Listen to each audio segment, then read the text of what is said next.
ভারত বর্তমান পৃথিবীর সবচেয়ে ধর্মান্ধ বর্বর মুসলিম বিদ্বেষী একটি কট্টর হিন্দু রাষ্ট্র। এই ধর্মান্ধতার বর্বরতা নতুন কিছু নয়।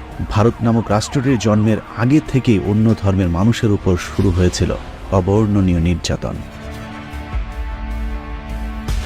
এই নির্যাতনকারীদের তালিকায় শিক্ষিত থেকে মূর্খ, চাওয়ালা থেকে কবি, সাহিত্যিক, বুদ্ধিজীবী সকলেই রয়েছেন। বিশেষ করে গোরক্ষা সমিতি, RSS, হিন্দু মহাসভার মতো কট্টর সংগঠনগুলোর জন্মই হয়েছিল মুসলমানদেরকে নিধন করবার লক্ষ্যেই। শুধু মুসলমান নয়, কট্টর হিন্দুত্ববাদী রাষ্ট্রটিতে আজ মুসলমান, খ্রিস্টান, শিখ, বৌদ্ধ কেউ নিরাপদ নয়। অখণ্ড ভারতের স্বপ্ন বিক্রি করে চাওয়ালা মোদি 1 দশক ধরে ভারতের 150 কোটি মানুষকে বোকা বানিয়ে যাচ্ছেন। প্রভু রাম জি কে हम पर आशीर्वाद बने रहे। मेरे साथ पूरी ताकत से बोलिए जय श्री राम। आवाज दूर दूर तक जानी चाहिए। এই 1 দশকে মুসলমানদের জন্য ভারতে বেঁচে থাকাটাই দুষ্কর হয়ে দাঁড়িয়েছে।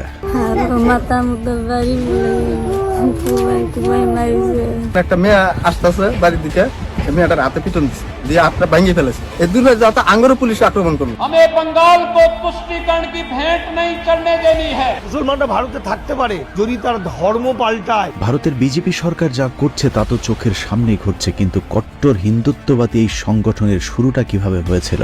ভারতকে শুধুই মাত্র একটি হিন্দু রাষ্ট্র বানাতে প্রথম স্বপ্ন কারা দেখেছিল? কারাই বা 1905 সালে বঙ্গভঙ্গের মাধ্যমে স্বাধীনতা লাভ করা পূর্ব বাংলাকে আবারও বঙ্গভঙ্গ রদের মাধ্যমে অখণ্ড ভারতের অংশ বানিয়েছিল। আশুতোষ মুখার্জি, শ্যামাপ্রসাদ, বিপিন চন্দ্র পালদের মতো কট্টর হিন্দুত্ববাদীদেরকে তো আমরা মুসলমানদের শত্রু হিসেবেই জানি, অথচ তাদের চেয়ে বড় মুসলিম বিদ্বেষী রবীন্দ্রনাথকে আমরা বন্ধুর আসনে বসিয়েছে। কিন্তু আসলে কি রবীন্দ্রনাথ আমাদের বন্ধু? But my mission is to urge for a worldwide commerce of heart and mind. কোনো সন্দেহ নেই রবীন্দ্রনাথ একজন ভালো লেখক, সেই সাথে অন্যের সাহিত্য চুরি করে নিজের বলে চালিয়ে দেওয়া তার লেখালেখিরই অংশ বিশেষ। সেই সাথে এটা উল্লেখ না করলে চলবে না যে অবশ্যই রবীন্দ্রনাথ একজন সাম্প্রদায়িক হিন্দু কবি। আরও স্পষ্ট করে বললে রবীন্দ্রনাথ ছিলেন একজন মুসলিম বিদ্বেষী বর্ণবাদী লেখক। এছাড়াও অত্যাচারী জমিদার, পতিতা ব্যবসায়ী থেকে শুরু করে নানান ধরনের বিশেষণ জড়িয়ে আছে রবীন্দ্রনাথের নামের সাথে। জমিদারি অবশ্য রবীন্দ্রনাথের টাকায় কেনা পদবী। রবীন্দ্রনাথের পূর্বপুরুষ কখনোই জমিদার ছিলেন না। তার দাদা দ্বারকানাথ ঠাকুরের হাত ধরে ঠাকুর পরিবারের উত্থানের শুরু হয়েছিল। দ্বারকানাথ ঠাকুর ছিলেন ট্রেভর প্লাউডের 150 টাকা মাইনের একজন সামান্য চাকর। আর এই সূত্র ধরে ইংরেজ সাহেবদের সাথে পরিচয়ের সুযোগ হয়েছিল রবীন্দ্রনাথের দাদা দ্বারকানাথ ঠাকুরের। চাকর হিসেবে দ্বারকানাথ ইংরেজ সাহেবদের সব ধরনের সেবাই দিতেন, এমনকি মনোরঞ্জনের জন্য নিজ পরিবারের নারীদেরকে পর্যন্ত ইংরেজদের বিছানায় পাঠাতে একটু সম্মানে বাঁধেনি ঠাকুর পরিবারের। যে কারণে ভারতের আরেক নোবেল বিজয়ী অর্থনীতিবিদ অমর্ত্য সেন তার বইতে রবীন্দ্রনাথের জন্ম পরিচয় নিয়ে সন্দেহ প্রকাশ করেছেন। যুক্তি হিসেবে রবীন্দ্রনাথের শারীরিক গঠনের সাথে সাধারণ ভারতীয়দের পার্থক্যটা তিনি সামনে তুলে এনেছেন। এছাড়া ঠাকুর বাড়ির নারীদের সাথে যেহেতু ইংরেজদের অবাধ মেলামেশা ছিল, সে কারণে অমর্ত্য সেন রবীন্দ্রনাথের DNA পরীক্ষারও দাবি তুলেছেন। মূলত নারী সাপ্লাইয়ের মাধ্যমে ইংরেজদের সাথে সবচেয়ে সখ্যতা গড়ে তোলে রবীন্দ্রনাথের দাদা দ্বারকানাথ ঠাকুর। বিলেত থেকে আসা ইংরেজ চাকরিজীবীরা যেহেতু বেশিরভাগই ব্যাচেলর হিসেবে থাকতেন, তাদের মনোরঞ্জনের জন্য সেই সময় পতিতাদের ব্যাপক চাহিদা ছিল। দ্বারকানাথ ঠাকুরও চাহিদা অনুযায়ী যোগান দিতে শুরু করেছিলেন। আজকের যে কলকাতা সোনাগাজী যৌনপল্লীটি রয়েছে তার প্রতিষ্ঠাতাও রবীন্দ্রনাথের দাদা দ্বারকানাথ ঠাকুর।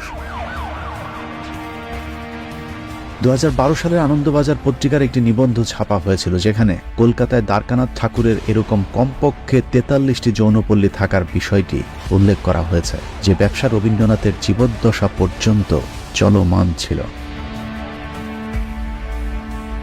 গোলাম আহমদ মর্তুজা রচিত এক অন্য ইতিহাস গ্রন্থের অসাধারণ দ্বারকানাথ অধ্যায়েও এ বিষয়ে বিস্তারিত আলোচনা করা হয়েছে।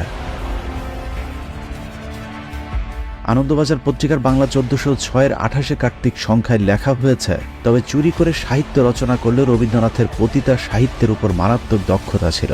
আরও সহজ ভাষায় বললে অশ্লীল সাহিত্যের উপর রবীন্দ্রনাথের PhD ডিগ্রি ছিল। সত্যি কথা বলতে ওই সময় কলকাতায় বিশেষ কারণে সিফিলিস খুব কমন একটি রোগ ছিল, তাই 1928 সালে অবতার পত্রিকায় রবীন্দ্রনাথের সিফিলিস রোগের খবরটা খুব একটা গুরুত্ব পায়নি। বলে রাখা ভালো, সিফিলিস হচ্ছে যৌন সংক্রান্ত একটি রোগ। বহু নারীর সাথে শারীরিক সম্পর্কের মাধ্যমে সিফিলিস রোগ বাঁধানোর পাশাপাশি রবীন্দ্রনাথের বিভিন্ন লেখাতেও যৌনতা এবং কুরুচিপূর্ণ ভাষার ব্যবহার পাওয়া যায়। যেমন তার বিখ্যাত 2 বিঘা কবিতায় তিনি লিখেছেন, বুক ভরা মধু বঙ্কের বধূ, জল লয়ে যায় ঘরে, মা বলিতে প্রাণ করে আনচান, চোখ আসে জলে ভরে। একসময় পতিতা ব্যবসায় হয়ে উঠেছিল ঠাকুর পরিবারের প্রধান ব্যবসা। এছাড়া পতিতালয়ে আসা খদ্দেরদের চাহিদার কারণে মদ এবং আফিমের ব্যবসাটাও জমজমাট হয়ে উঠেছিল কলকাতায়। ঠাকুর বাড়িতে মদ আর আফিম এতটাই সহজলভ্য হয়েছিল যে রবীন্দ্রনাথের সাথে পরকীয়ার জেরে তার যে বৌদি আত্মহত্যা করেছিল, সেই কাদম্বরী দেবী অতিরিক্ত আফিম খেয়ে আত্মহত্যা করেছিল। উইকিপিডিয়াতেও তার মৃত্যুর কারণ হিসেবে অতিরিক্ত আফিম খাবার কথা বলা হয়েছে। কাদম্বরীকে রেখে রবীন্দ্রনাথের বিয়ে করার বিষয়টি তার বৌদি কোনোভাবেই মেনে নিতে পারেনি, যে কারণেই দেবরের বিয়ের মাত্র 4 মাসের মাথায় তিনি আফিম খেয়ে আত্মহত্যা করেছিলেন। যাই হোক, মদ, আফিম আর পতিতা ব্যবসার টাকাতেই একের পর এক ব্যবসার জমিদারি কিনতে থাকে দ্বারকানাথ ঠাকুর। বিদেশি বাবুদের মনোরঞ্জনের বিনিময়ে কামানোর টাকায় ফুলে ফেপে ঠাকুর পরিবার খোলস পাল্টে হয়ে যায় জমিদারের বংশধর। অনৈতিক উপায়ে উপার্জিত টাকায় জমিদারি লাভ করবার পর প্রজাদের পিষে মারতেও ছাড়েনি ঠাকুর পরিবার। শচীন্দ্র অধিকারী শিলাইদহ রবীন্দ্রনাথ বইয়ের তথ্য অনুযায়ী পূর্বপুরুষদের মতো রবীন্দ্রনাথ নিজেও অত্যন্ত নিষ্ঠুর একজন জমিদার ছিলেন। অন্যান্য জমিদারেরা প্রজাদের কাছ থেকে একবার খাজনা আদায় করলেও রবীন্দ্রনাথ 1894 সালে ঘোষণা দেন তার প্রজাদেরকে বছরে 2 বার খাজনা দিতে হবে। জমির খাজনার পাশাপাশি কালী পূজায় বাধ্যতামূলক প্রজাদেরকে খাজনা দিতে বাধ্য করা হয়। যদিও তার জমিদারিতে বসবাস করা বেশিরভাগ প্রজাই ছিলেন মুসলমান, তারপরেও তাদেরকে পুজোর চাঁদা দিতে বাধ্য করা হতো। প্রজা বিদ্বেষী রবীন্দ্রনাথের লেখালেখিতেও জাতি ধর্মের বিদ্বেষ স্পষ্টভাবে পরিলক্ষিত হয়েছে। শুধুমাত্র মুসলমানদের ধর্মকে ছোট করবার জন্য তিনি অসংখ্য গল্প, কবিতা এবং উপন্যাস লিখে গেছেন। রবীন্দ্রনাথের সমস্যা পুরানো কাবলিওয়ালা গল্পে মুসলমানদের জারজ, চোর, খুনি হিসাবে উপস্থাপন করা হয়েছে। দুরাশা গল্পে একজন মুসলিম নারীকে বিকৃতভাবে উপস্থাপন করে দেখানো হয়েছে। হিন্দু ধর্ম এবং ব্রাহ্মণদের প্রতি মুসলিম নারীর চরম আকর্ষণ রয়েছে। রবীন্দ্রনাথ তার বিখ্যাত প্রবন্ধ বীরগুরুতে লিখেছেন, দেবদত্ত সকলেই নিজের উপাসনা প্রচলিত করতে চায়। গোরখনাথ, রামানন্দ প্রভৃতি ধর্মমতের প্রবর্তকেরা নিজে নিজে এক একটা পন্থা বাহির করিয়া গিয়াছেন।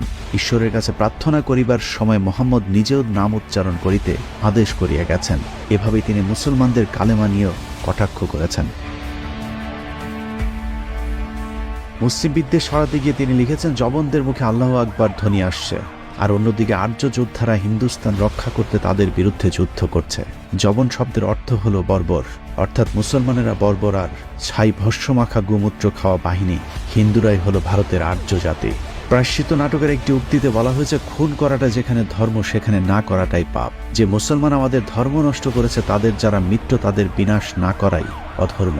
অর্থাৎ রবীন্দ্রনাথের মূল যুদ্ধটাই ছিল মুসলমানদের বিরুদ্ধে।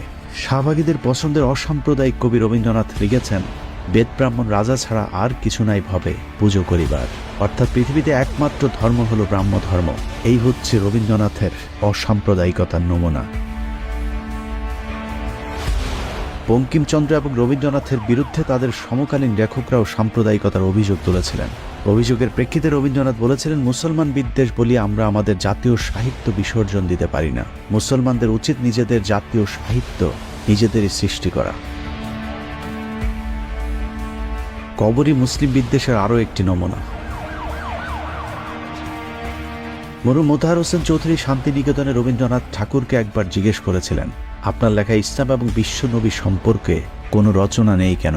উত্তরে কবি বলেছিলেন, কোরআন পড়তে শুরু করেছিলাম, কিন্তু বেশি দূর এগোতে পারিনি, তোমাদের রাসূলের জীবন চরিত্র ভালো লাগেনি। রবীন্দ্রনাথের পুরো সাহিত্য জীবনের কোথাও হিন্দু বা ব্রাহ্ম ধর্ম ছাড়া অন্য কোনো ধর্মের প্রতি সম্মান জানিয়ে কোনো লেখা নেই। অনেকেই বলে থাকেন রবীন্দ্রনাথ ঠাকুর নাকি ব্রিটিশদের বিরোধিতা করেছিলেন, কিন্তু বাস্তবে তিনি ব্রিটিশ সরকারের পদলেহনকারী একজন বুদ্ধিজীবী ছিলেন। ব্রিটিশ রানীর 5 তিনি তার নোবেল পুরস্কার বাগিয়েছিলেন। এমনকি ব্রিটিশ বিরোধী আন্দোলনে মুসলমানেরা সবচেয়ে বেশি তৎপর থাকায় তিনি তার লেখায় বিভিন্ন সময় মুসলমানদের সমালোচনা করেছেন। রবীন্দ্রনাথ তার কণ্ঠরোধ প্রবন্ধে লিখেছেন, কিছুদিন হইল একদল ইতর শ্রেণীর অবিবেচক মুসলমান কলকাতার রাজপথে লোস্টন হস্তে উপদ্রবের চেষ্টা চালিয়ে যাচ্ছে। তাদের মধ্যে বিস্ময়ের ব্যাপার হলো উপদ্রবের মূল লক্ষ্যটা ইংরেজদের প্রতি। তাদের শাস্তিও যথেষ্ট হইয়াছিল। প্রবাদে আছে, ইটটি মারিলে পাটকেলটি খাইতে হয়, কিন্তু মুরগণ ইটটি মারিয়া পাটকেলের অপেক্ষা অনেক শক্ত শক্ত জিনিস খাইয়াছিল। এখানে মুসলমানদেরকে তিনি মূর বলে কটাক্ষ করেছেন। রবীন্দ্রনাথকে নিয়ে যতই সমালোচনা করা হোক, তারপরেও তিনি একজন প্রতিভাবান লেখক ছিলেন, এতে কোনো সন্দেহ নেই। কিন্তু তার প্রতিভার অধিকাংশই তিনি অন্যের লেখা চুরি করবার কাজে লাগিয়েছিলেন। খোদ যে লেখার জন্য রবীন্দ্রনাথ নোবেল পুরস্কার পেয়েছিলেন, সেখানেও রয়েছে চুরি। 1913 সালে রবীন্দ্রনাথ যে নোবেল পুরস্কারটি পেয়েছিলেন, সেটা আসলে গীতাঞ্জলির জন্য নয়, বরং গীতাঞ্জলির ইংরেজি অনুবাদ সং অফারিংসের জন্য। মূল গীতাঞ্জলি প্রকাশিত হয় 1910 সালের 4 আগস্ট, যেখানে মোট কবিতার সংখ্যা ছিল 157টি। গীতাঞ্জলির 157টি থেকে 53টি এবং তার অন্যান্য গ্রন্থ থেকে 50টি অনুবাদ করে মোট 103টি কবিতার সমন্বয়ে 1912 সালে প্রকাশিত হয় সং অফারিংস। অথচ আমাদের স্কুল, কলেজ, বিশ্ববিদ্যালয়ে পড়ানো হয়েছে রবীন্দ্রনাথ তার গীতাঞ্জলির জন্য নোবেল পুরস্কার পেয়েছে। যাই হোক, গীতাঞ্জলি বলি আর সং অফারিংস বলি, নোবেল প্রাপ্তিটাই অনেক বড় কথা। কিন্তু সমস্যা হলো, সেখানেও রয়েছে শুভঙ্করের ফাঁকি। রবীন্দ্রনাথের বাংলা যে কবিতাগুলো ইংরেজিতে অনুবাদ করা হয়েছিল, সেটা আসলে রবীন্দ্রনাথ করেনি। রবীন্দ্রনাথের হয়ে কবিতাগুলোর অনুবাদ করেছিলেন C.F. অ্যান্ড্রুজ। কিন্তু রবীন্দ্রনাথ সেটা কখনোই স্বীকার করেননি। তিনি অ্যান্ড্রুজের নাম দিয়েছিলেন দীনবন্ধু, যাতে কেউ তা বুঝতে না পারে।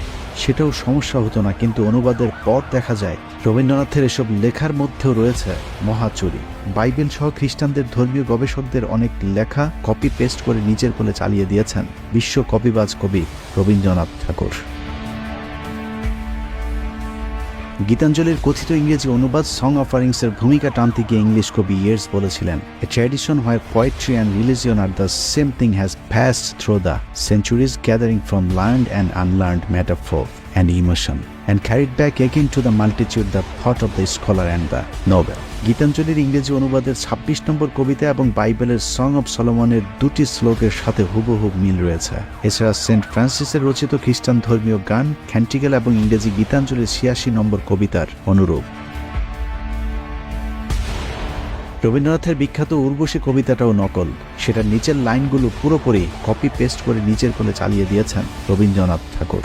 বৃন্তহীন পুষ্পসম আপনাতে আপনি বিকশী, কবে তুমি ফুটিলে উর্বশী, আদিম বসন্ত প্রান্তে উঠেছিলে মন্থিত সাগরে, ডান হাতে সুধাপাত্র বিষপাণ্ড লয়ে বাম করে। রবীন্দ্রনাথের এই কবিতাটি চার্লস সুইনবার্নের অ্যাটালান্টা ইন ক্যালিডন কবিতার সাথে অনেক সাদৃশ্যতা রয়েছে। রবীন্দ্রনাথের চিত্রাকাব্যের এবার ফেরামরে এবং মানসিক কাব্যের বধূ, এই কবিতা দুটি ইংলিশ বিখ্যাত কবি মিস্টার শেলি এবং মিস্টার ওয়ার্ডসওয়ার্থের কবিতার সাথে ভাবগত এবং গঠনগত অনেক মিল রয়েছে। প্রিয়রঞ্জন সেন এবং নারায়ণ বিশ্বাস একমত হয়েছেন যে রবীন্দ্রনাথের গোড়া এবং ঘরে বাইরে দুটি কাব্য ইংরেজদের থেকে নকল করা। রবীন্দ্রনাথ তার লেখার একটি উল্লেখযোগ্য অংশ চুরি করেছিলেন মধ্যযুগের মুসলিম কবি সাহিত্যিকদের লেখা থেকে। এর মধ্যে মির্জা গালিব, শেখ সাদি, উমর খাইয়াম সহ অনেক লেখক রয়েছেন। রবীন্দ্রনাথের বিখ্যাত কবিতা ভারত তীর্থ কবিতাটি পার্সিয়ান কবি আল্লামা জালালউদ্দিন রুমির কবিতার হুবহু নকল। দেশি বিদেশি লেখকদের পাশাপাশি রবীন্দ্রনাথের চুরির হাত থেকে আশপাশের বন্ধুরাও বাঁচতে পারেনি।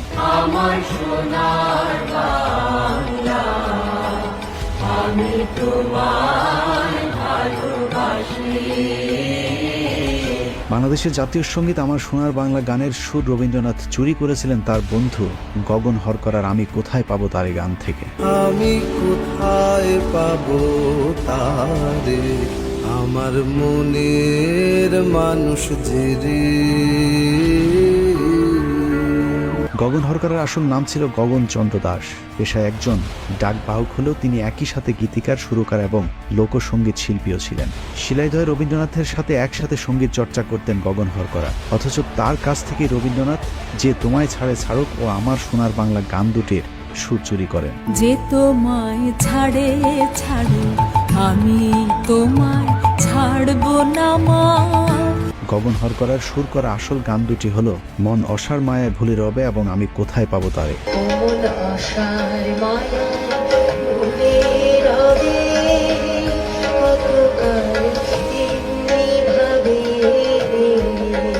কোথায় পাবো তারে, আমার মনের মানুষ যে রে। মজার বিষয় হলো রবীন্দ্রনাথ বাংলাদেশ এবং ভারত দুই দেশেরই জাতীয় সঙ্গীতের রচয়িতা এবং যথারীতি তিনি দুই দেশের জাতীয় সঙ্গীত রচনাতেই 2 নম্বরই করেছেন। যেমন ভারতীয় জাতীয় সঙ্গীতের জনগণমন অধিনায়ক জয় হে ভারত ভাগ্য বিধাতা এই লাইনটি সহ ভারতের জাতীয় সঙ্গীতের সবকটি লাইন তিনি ভারতের স্বাধীনতার বিরুদ্ধে লিখেছিলেন। কারণ জনগণমন এই গানটি লেখার উদ্দেশ্য ছিল 1910 সালের 6ই মে ভারত সম্রাট পঞ্চম জর্জকে অভিনন্দন জানানো। जनगण मन अधिनायक जय हे भारत भाग्य विधाता। এখানে অধিনায়ক এবং ভাগ্য বিধাতা বলতে তিনি জর্জ ফ্রেডরিক আলবার্টকে সম্বোধন করেছেন। ভারতের পুরো জাতীয় সঙ্গীতটি মন দিয়ে শুনলে বোঝা যাবে এটা কোনো দেশের জাতীয় সঙ্গীত হতে পারে না, এটি একজন ব্যক্তিকে বন্দনা করে লেখা হয়েছিল।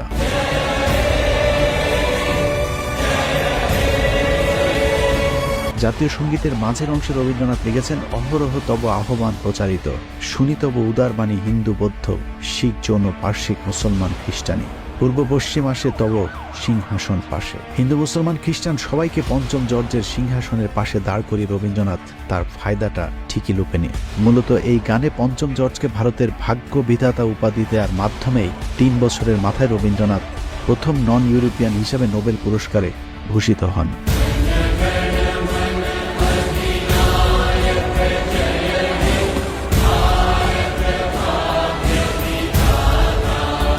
একই অবস্থা বাংলাদেশের জাতীয় সঙ্গীতের বেলায়ও। হিন্দুদের দেবীকে নিয়ে লেখা বন্দনায় অন্যজনের সুর চুরি করে বসানো গানকে আমরা আবালের মতো জাতীয় সঙ্গীত হিসেবে গেয়ে যাচ্ছি। আমার সোনার বাংলা, আমি তোমায় ভালোবাসি।